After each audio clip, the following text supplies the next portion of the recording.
Assalamu alaikum dear students. In this video we are going to start a new chapter of International Secondary Science, book 1, and the name of the chapter is Plants and Photosynthesis. So as the name explains, the first topic we are going to discuss about this chapter is photosynthesis. As we have already learned in our previous lectures that plants make their food inside their leaves, and then this food travels around the whole plant and transmits energy to the different parts of the plants. But when the question arises कि how do actually leaves make their food, so there are certain things which a leaf need to make food, out of which some are, that is light. Obviously plants need light to make their food.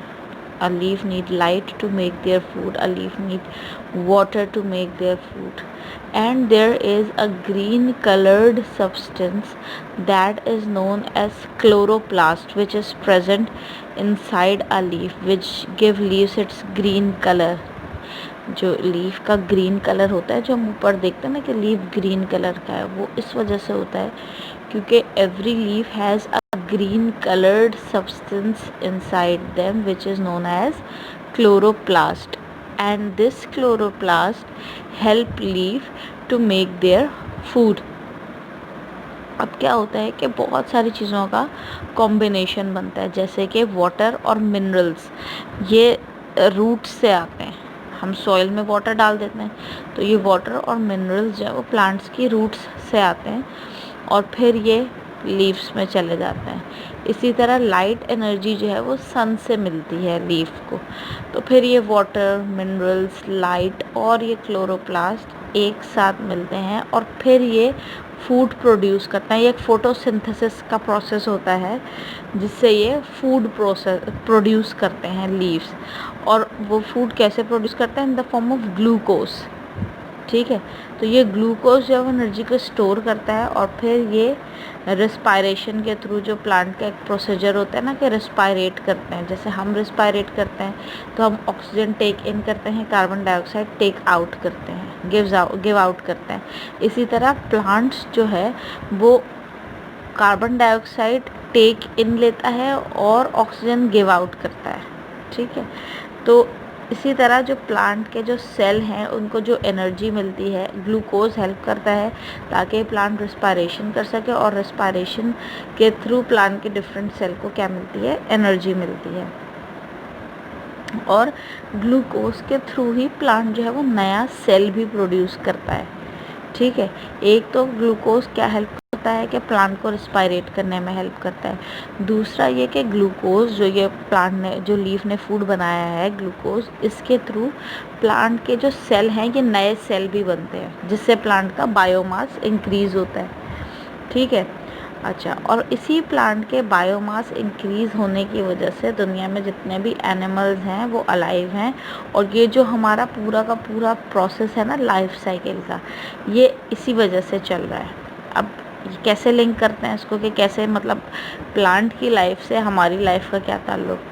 बहुत ही गहरा ताल्लुक़ है. वो ये कि जब plant food बनाते हैं अपने लिए तो प्लांट का बायोमास बढ़ता है. जब प्लांट का बायोमास बढ़ता है तो इस प्लांट को डिफरेंट एनिमल्स का फूड होता है ये प्लांट. ठीक है, अब ये सारे एनिमल्स जब इस प्लांट को खाते हैं, जो हर्बीवोर एनिमल होते हैं, वो जब इसको प्लांट को खाते हैं तो फिर उनको कार्निवोर एनिमल्स खा लेते हैं. और फिर कार्निवोर एनिमल्स को जो हम होते हैं हम यूज़ करते हैं. ठीक है, तो ये कार्निवोर एनिमल हमको भी हेल्प करते हैं और साथ साथ हम जो है वो हर्बीवोर एनिमल को, जो हमारे अभी फूड का सोर्स, बहुत सारे हर्बीवोर एनिमल हैं, हमारे फूड का सोर्स प्लांट भी हैं. इसके अलावा प्लांट हमको ऑक्सीजन भी प्रोड्यूस करते हैं. यानी एक छोटा सा प्रोसेस जो प्लांट अपने लीफ के अंदर फूड प्रोड्यूस कर रहा है, अगर खुदा न खास्ता ये एक छोटा सा प्रोसेस इस दुनिया में रुक जाए तो पूरी दुनिया की ज़िंदगी ख़त्म हो जाएगी. अच्छा, रिस्पायरेशन और फोटोसिंथेसिस जो है ना ऑपोजिट प्रोसेस है, ठीक है। फोटोसिंथेसिस ग्लूकोज बनाता है और रिस्पायरेशन ग्लूकोज को यूज़ करता है। Respiration in plants and animal uses oxygen, यानी प्लांट और एनिमल के अंदर भी जो रिस्पायरेशन होती है वो ऑक्सीजन को यूज़ करती है। और फोटोसिंथेसिस जो है वो ऑक्सीजन को वापस एटमॉस्फेयर में वापस कर देता है। हम कहते हैं ना रिस्पायरेट किया और फोटोसिंथेसिस के थ्रू ऑक्सीजन वापस हमारे इन्वायरमेंट में आ गई, यानी कार्बन डाइऑक्साइड टेक्स इन कर लेते हैं प्लांट और ऑक्सीजन को बाहर एटमॉस्फेयर में छोड़ देते हैं, जो हमारे हेल्प करती है, जो हमको हेल्प आउट करती है कि हम रिस्पायरेट कर सकें। अच्छा, जो नेक्स्ट हम डिस्कस करेंगे दैट इज़ क्लोरोप्लास्ट, कि क्लोरोप्लास्ट के अंदर बेसिकली फोटोसिंथेसिस कैसे फूड बनाती है, फोटोसिंथेसिस का प्रोसेस कैसे यूज़ होता है और लीव्स कैसे फूड बनाते हैं। बेसिकली जो लीफ का स्ट्रक्चर होता है वो बहुत थिन स्ट्रक्चर होता है, that is why gases can easily diffuse in and out quickly, यानी गैसेस उस स्ट्रक्चर में से, उस लीफ में से ईजिली डिफ्यूज़ इन और डिफ्यूज़ आउट हो सकती है, ठीक है। अच्छा, इसके बाद जो वाटर यूज़ होता है फोटोसिंथेसिस के लिए वो रूट्स के थ्रू कैसे आता है, वो एक थिन ट्यूब के थ्रू आता है और वो थिन ट्यूब कहलाती है जाइलम, ठीक है भाई। अच्छा, इसके बाद सीडलिंग्स को लाइट एनर्जी की भी ज़रूरत होती है। ये हम फर्स्ट चैप्टर में भी पढ़ चुके हैं कि अगर किसी एरिया में किसी प्लांट के पास इनफ लाइट एनर्जी नहीं है तो क्या होता है कि वो उसके लीव्स बहुत ज़्यादा टॉल हो जाते हैं, उसकी स्टेम्स बहुत टॉल ग्रो करना शुरू कर देती हैं ताकि वो ईज़िली क्या करे कि ईज़िली लाइट एनर्जी ले सके। अब इस टॉल ग्रो करने के चक्कर में वो जो स्टेम होते हैं उसके वो वीक भी हो जाते हैं और टाइनी येलो कलर्ड के लीव्स आना शुरू हो जाते हैं, जो बहुत ज़्यादा एनर्जी सप्लाई प्लांट की ले लेता है। और उसका रिज़ल्ट ये होता है कि आखिरकार थोड़े दिन वो प्लांट क्या हो जाता है कि डाई हो जाता है। और यही रीज़न है कि जब पहला ही लीफ आए ना उस वक्त प्लांट को इनफ लाइट की ज़रूरत पड़ती है। उस वक्त ही अगर प्लांट को इनफ लाइट मिल जाए तो वो ईज़िली अपना पूरा फोटोसिंथेसिस का प्रोसेस करे और ईज़िली जो है वो अपने आप को ग्रो करता रहे। यानी जब नए लीव्स आना शुरू हो ना, जैसे बहुत सारे प्लांट्स ऐसे होते हैं जो हम इंडोर रखते हैं, हमारे घरों में भी होते हैं, इंडोर रख लेते हैं हम, रूम्स के अंदर रख लेते हैं, लेकिन उसमें मेक श्योर ये करना होता है कि जब उसमें नए लीव्स आने का टाइम हो तब हम उस प्लांट्स को लाजमी बाहर धूप में रखें ताकि लीव्स को सही से लाइट मिल सके और वो सही से ग्रो करें। ये ना हो कि लाइट ना मिली और लीव्स ने जो है वो लंबा लंबा ग्रो करना शुरू कर दिया और उसके बदले में क्या हुआ कि वो प्रॉपर्ली ग्रो नहीं कर पाया और उसकी वजह से प्लांट पूरा ख़त्म हो गया। अब प्लांट्स को ग्रो करने का एक तो यूजुअल मेथड होता है जो हम यूज़ करते हैं कि हम सीड जो है वो सॉइल के अंदर लगा देते हैं, या हम किसी भी प्लांट का कोई पार्ट सॉइल के अंदर लगा देते हैं और फिर वो ग्रो करना शुरू कर देता है। एक तो ये यूजुअल मेथड होता है, लेकिन एक और मेथड भी होता है जिसको बोलते हैं हाइड्रोपोनिक्स। हाइड्रोपोनिक्स उन प्लांट्स के साथ यूज़ किया जाता है जो ट्रांसपायरेशन में बहुत ज़्यादा वाटर लूज़ करते हो। अब ट्रांसपायरेशन क्या होती है? ट्रांसपायरेशन ये होती है कि जो वाटर की ट्रांसपोर्टेशन हो रही होती है ना एक जगह से, मतलब उसके अंदर प्लांट की बॉडी के अंदर जो कंप्लीट एक जगह से दूसरी जगह वाटर जा रहा होता है, ट्रांसपोर्ट हो रहा होता है, इस प्रोसेस को बोलते हैं ट्रांसपायरेशन। तो कुछ प्लांट्स ऐसे होते हैं जिनमें ट्रांसपायरेशन के दरमियान, यानी ट्रांसपायरेशन के प्रोसेस के बीच में उनके लीव्स में से बहुत ज़्यादा पानी निकल जाता है, ठीक है। इनमें से एक एग्जाम्पल स्ट्रॉबेरी प्लांट की है। तो इस प्रोसेस में हम क्या करते हैं कि हम सॉइल की जगह पर वाटर की ट्यूब्स यूज़ करते हैं। ये प्लांट सॉइल में हम नहीं लगाते, ये प्लांट्स हम वाटर की ट्यूब्स यूज़ करके लगाते हैं। और इन्हीं वाटर के ट्यूब्स में हम क्या करते हैं कि डिफरेंट मिनरल्स भी डाल देते हैं। वो मिनरल जिनकी ज़रूरत प्लांट को सॉइल के थ्रू होती है, वो मिनरल जो प्लांट सॉइल के थ्रू लेता है, वही मिनरल हम डिफरेंट केमिकल्स के थ्रू वाटर में डाल देते हैं। और ये प्लांट सॉइल में नहीं उगते, बल्कि हम इनको हाइड्रोपोनिक्स के थ्रू ट्यूब्स में जो है वो वाटर की ट्यूब्स के थ्रू, यानी वाटर की पाइप्स के थ्रू ग्रो करते हैं। और इनके जो रूट्स हैं इनकी जो रूट्स है वो रूट्स भी जो है वो इन पाइप से ही वाटर लेती हैं। अच्छा, मिनरल्स जो है वो हम यूजुअली यही होता है कि सॉइल में से जो है वो वाटर और मिनरल प्लांट की रूट जो है वो ले लेती है। लेकिन there are different type of minerals, और ये मिनरल्स आते कहाँ से? ये मिनरल्स ऐसे होते हैं कि डिफरेंट एरियाज़ में डिफरेंट टाइप की रॉक्स जो डीके हो जाती हैं या प्लांट्स और एनिमल्स डीके होते हैं, इसकी वजह से ये मिनरल्स बनते हैं। और इसके अलावा हम आर्टिफिशियल फर्टिलाइज़र्स भी यूज़ करते हैं। फर्टिलाइज़र्स मतलब उर्दू लैंग्वेज में उसको खाद बोलते हैं, ठीक है। आसान सी लैंग्वेज में अगर मैं बताऊँ तो फर्टिलाइज़र्स को उर्दू में कहा जाता है खाद। तो हम डिफरेंट कुछ नेचुरल चीज़ों से भी फर्टिलाइज़र्स बनते हैं, कुछ केमिकल्स के थ्रू भी फर्टिलाइज़र्स बनते हैं। डिपेंड के सॉइल को किस टाइप के फर्टिलाइज़र की ज़रूरत है, सॉइल के अंदर किस चीज़ की कमी है, उस तरह का फर्टिलाइज़र हम यूज़ करते हैं। इसके लिए क्या होता है कि पहले सॉइल टेस्ट की जाती है कि इस सॉइल में कौन सा मिनरल कितना मौजूद है, और अगर मुझे यहाँ पर कौन सी चीज़ लगानी है जिसके लिए मुझे एक पर्टिकुलर टाइप ऑफ मिनरल चाहिए, तो मैं वैसा ही फर्टिलाइज़र उस सॉइल में डालूँ, ठीक है। अब इसको समझाने के लिए मैं ऐसे समझा दूँ कि देखो डिफरेंट टाइप के मिनरल्स होते हैं सॉइल के अंदर, जिनमें नाइट्रोजन भी होता है, पोटेशियम भी होता है, फॉस्फोरस भी होता है, मैग्नीशियम भी होता है, ठीक है। अब इन सारे सॉइल को टेस्ट करके देखा जाता है कि मुझे कौन सा प्लांट ग्रो करना है और कौन से टाइप का मिनरल मेरे लिए ज़रूरी है। तो जिस टाइप का मिनरल सॉइल में कम होता है हम उस टाइप की फर्टिलाइज़र उसमें डाल देते हैं। अच्छा, ये जो बात हो रही है ये बात हो रही है प्रॉपर फार्मिंग की। जो हम घर में जो भी प्लांट्स वगैरह लगाते हैं, इसमें तो हम एक ही जो नेचुरल फर्टिलाइज़र होता है वो हम किसी भी नर्सरी से लेकर लगा देते हैं, नॉर्मल सा फर्टिलाइज़र हमने लगा दिया। लेकिन जो जहाँ पर फार्मिंग होती है, जहाँ पे बड़े बड़े फार्म हाउसेस होते हैं, वहाँ पर प्रॉपर फार्मिंग हो रही होती है, एग्रीकल्चर हो रहा होता है, वहाँ पर प्रॉपर फर्टिलाइज़र्स की ज़रूरत पड़ती है। और पाकिस्तान के अंदर भी और पूरी दुनिया के अंदर भी बहुत बड़ी बड़ी फर्टिलाइज़र्स की कंपनीज़ हैं जो डिफरेंट टाइप के फर्टिलाइज़र्स प्रोड्यूस करती हैं। अच्छा, हम लीफ को देखकर भी जो है ना ये अंदाज़ा लगा सकते हैं कि फॉर एग्ज़ाम्पल कभी होता है ना ऐसा कि हमने प्लांट लगा दिया, अब क्या हो रहा है कि मेरा लीफ जो है वो ग्रीन कलर का नहीं आ रहा, उसका रंग डिफरेंट होना शुरू हो गया। वो कहीं से वो लाइट ग्रीन हो रहा है, कहीं से डार्क ग्रीन हो रहा है, कहीं से साइडों से पत्ते उसके जल गए हैं, तो हमें ऐसा लगता है धूप ज़्यादा पड़ रही है, ये क्या मसला है।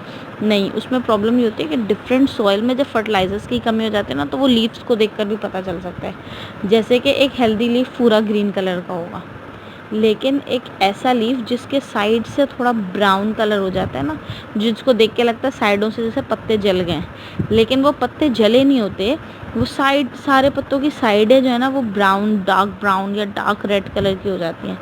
इस सिचुएशन में नाइट्रोजन नहीं होता, यानी अगर नाइट्रोजन सॉइल के अंदर कम है तो इस सिचुएशन के अंदर क्या होगा कि जो लीव्स हैं वो साइड से जो है वो डार्क होना शुरू हो जाएंगे।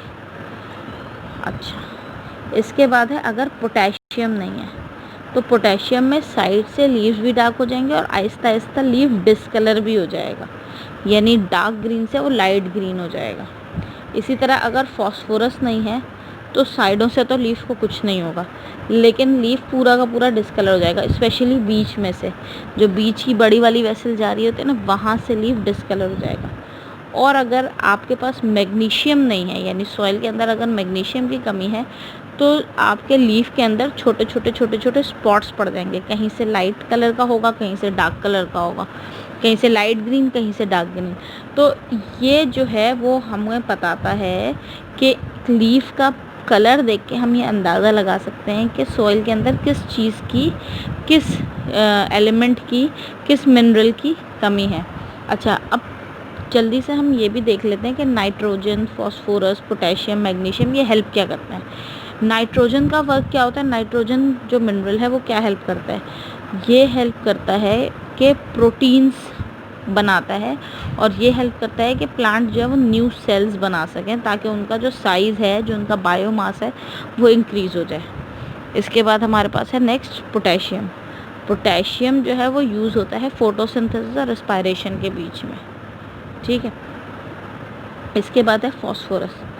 फॉस्फोरस यूज़ होता है एनर्जी ट्रांसफ़र में, जो फोटोसिंथेसिस और रेस्पिरेशन के बीच में जो एनर्जी ट्रांसफ़र हो रही होती है ना, जो एनर्जी लग रही होती है, उसमें फॉस्फोरस यूज़ होता है। और मैग्नीशियम कहाँ यूज़ होता है? मैग्नीशियम यूज़ होता है ताकि क्लोरोफिल का जो प्रोसेस है, जो क्लोरोफिल बनता है, वो इजीली कैरी आउट हो सके।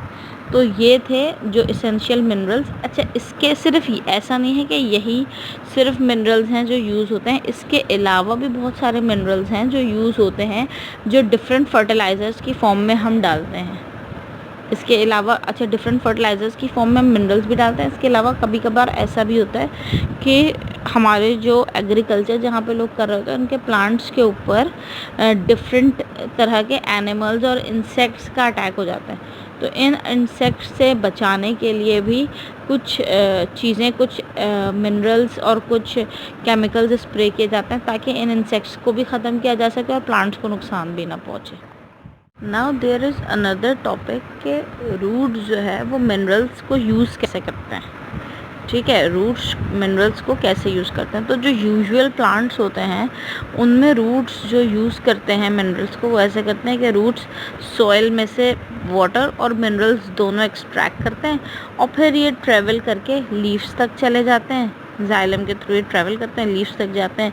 लीव्स एंड मिनरल्स को यूज़ करके फोटोसिंथेसिस या रेस्पिरेशन का प्रोसेस करती है, और या प्रोटीन्स वगैरह बनाने के लिए यूज़ करती है, ग्लूकोज बनाने के लिए यूज़ करती है, और पूरा प्रोसेस चलता रहता है। लेकिन एक प्रॉब्लम यहाँ पे तब आती है जब रूट्स में थोड़ा सा ऐसा, कुछ प्लांट्स ऐसे होते हैं जिनकी रूट्स बाकी प्लांट से डिफरेंट होती है। अब ये कैसे डिफरेंट होती है? जो मिनरल्स होते हैं वो ऐसा नहीं है कि ये ऑक्सीजन की तरह बस डिफ्यूज़ हो गए रूट्स के अंदर, ये एक जगह से दूसरी जगह ट्रैवल करते हैं। ऐसा नहीं होता कि मिनरल्स को लीफ के पास जाकर डिफ्यूज़ कर दिया जाए और लीफ वो मिनरल्स अपने अंदर ले लें, ऐसा नहीं होता। जैसे ऑक्सीजन होती है ना, कि लीफ के पास ऑक्सीजन गई, वो लीफ में ऑक्सीजन ले लिया, कार्बन डाइऑक्साइड ले लिया, ऐसा नहीं होता। मिनरल्स को एक जगह से दूसरी जगह ट्रैवल करना होता है, और इस ट्रैवल करने के लिए रूट्स को भी ऑक्सीजन की ज़रूरत होती है। ऐसा नहीं कि सिर्फ लीव्स को ही ऑक्सीजन की ज़रूरत होती है, रूट्स को भी ऑक्सीजन की ज़रूरत होती है। यूजुअली तो ये होता है, जो नॉर्मल रूट्स होती हैं उनमें ये होता है कि ये रूट्स किससे ऑक्सीजन ले लेती हैं, सॉइल के अंदर भी ऑक्सीजन होती है और ये वहाँ से ऑक्सीजन ले लेती हैं। लेकिन कुछ रूट्स ऐसी होती हैं जिनको ऑक्सीजन की ज़रूरत थोड़ी ज़्यादा होती है। नॉर्मल रूट से इन रूट्स को ऑक्सीजन की ज़रूरत थोड़ी ज़्यादा होती है। तो इस सिचुएशन में हम क्या करते हैं कि हम ये मिनरल्स वाटर के थ्रू वाटर में सॉल्युबल कर देते हैं, और इन रूट्स को सॉइल में नहीं लगाते, इन रूट्स को सॉइल से थोड़ा सा ऊपर कर देते हैं। एक पॉलीस्टीरीन की शीट लगाते हैं और उसमें जो है वो हम इन प्लांट्स को ग्रो कर देते हैं। यूजुअली ना ये ग्रास होती है, राइस प्लांट और ग्रास जो होती है ना, उसको ग्रो करने के लिए हम ये करते हैं। और इसमें क्या होता है कि पॉलीस्टीरीन की एक शीट लगा देते हैं, वो प्लांट को सपोर्ट कर रही होती है। नीचे जो है ना वो आपके रूट होते हैं, और उन रूट्स के नीचे स्प्रे लगा हुआ होता है, जिस स्प्रे से कंटिन्यूसली वाटर और मिनरल्स स्प्रे होते रहते हैं। तो रूट्स क्या करते हैं, एयर से ऑक्सीजन ले लेते हैं और वाटर के थ्रू ये मिनरल्स लेते रहते हैं। तो ये रूट्स के थ्रू ये मिनरल्स इजीली ऑक्सीजन को यूज़ करते हुए ट्रांसपोर्ट हो जाते हैं डिफरेंट पार्ट्स ऑफ प्लांट में, और इस प्रोसेस को बोला जाता है एरोपोनिक्स। और एरोपोनिक्स से क्या होता है, एरोपोनिक्स यूज़, ये थोड़ा आर्टिफिशियल वे ऑफ एग्रीकल्चर है, लेकिन एरोपोनिक्स यूज़ करते हुए जो है ना, प्लांट्स बहुत फास्टर ग्रो करते हैं, प्लांट्स की ग्रोथ बहुत तेज़ हो जाती है।